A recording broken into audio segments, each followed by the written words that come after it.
আলু, পেঁয়াজ ও চিনির পর্যাপ্ত মজুদ না থাকায় এই পণ্যগুলো টিসিবির সুবিধাভোগীদের দেয়া সম্ভব হচ্ছে না। এজন্য এসব আমদানির কথা ভাবছে সরকার। সোমবার রাজধানীতে টিসিবির কার্ডধারীদের মাঝে চলতি মাসের পণ্য বিক্রি কার্যক্রমের উদ্বোধনী অনুষ্ঠানে এসব কথা জানানো হয়। 250-টিরও বেশি ডিজাইন অপশন নিয়ে ওয়ালটন স্মার্ট ফ্রিজ, বোঝে আপনার প্রয়োজন। বাজারে যখন নিত্যপণ্যের দর লাগামহীন, তখন ভর্তুকি মূল্যে পণ্য কিনতে এমন দীর্ঘ সারি নিম্ন আয়ের মানুষের, যেখানে ফ্যামিলি কার্ডের মাধ্যমে একটি পরিবারকে ন্যায্য মূল্যে পণ্য বিক্রি করছে সরকারি সংস্থা টিসিবি। ট্রাক সেলের এ ব্যবস্থাপনায় প্রতিটি পরিবারকে মাসে একবার করে দেওয়া হয় চাল, ডাল, তেল কিংবা পেঁয়াজের মতো নিত্যপণ্য। পেঁয়াজ দিলে, আলু দিলে এগুলো আর একটু ভালো হয় না? আমরা মনে করেন ওইগুলো তো দাম বেশি বাহিরে।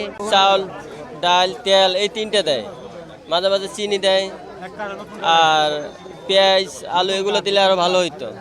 সোমবার উদ্বোধন করা হয় জুলাই মাসের পণ্য বিক্রির কার্যক্রম করাইলের টিএনটি কলোনির এই মাঠে।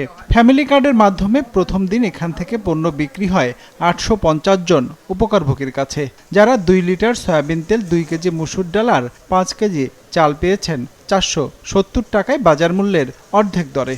50 টাকা 30 টাকা দামে কমে পাওয়া যায় তেলটা বা চাল, যাই হোক, কিন্তু দেখা যায় একটু বেশি দিলে ভালো হইতো পরিবারের জন্য। প্রতি মাসে মনে করেন যদি চাউল ডাউল তেলের সাথে যদি চিনির অঙ্কটাও মানে চিনিটাও দেয় আর তেলের অঙ্কটা যদি আর একটু বাড়ায় তাহলে আমাদের উপকার হবে আর কি।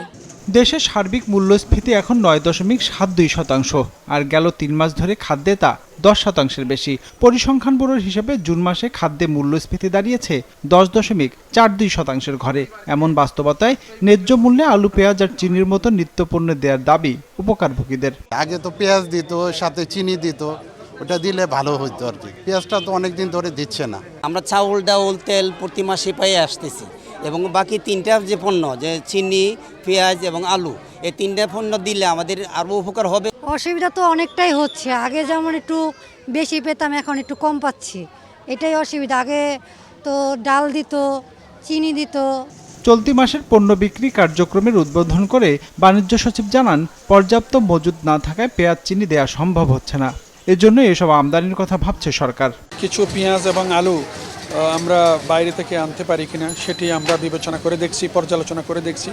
যেহেতু কৃষি মন্ত্রণালয়ের সাথে এখানে আমাদের একটি সমন্বয়ের প্রয়োজন আছে, দেশের টোটাল উৎপাদন এবং সত্যিকার অর্থে যদি কোনো ঘাটতি থাকে সেই ঘাটতিটা আমরা কিভাবে মোকাবেলা করব, তো সেটা আমরা খুব শিগগির বলতে গেলে আমরা এটা বসবো।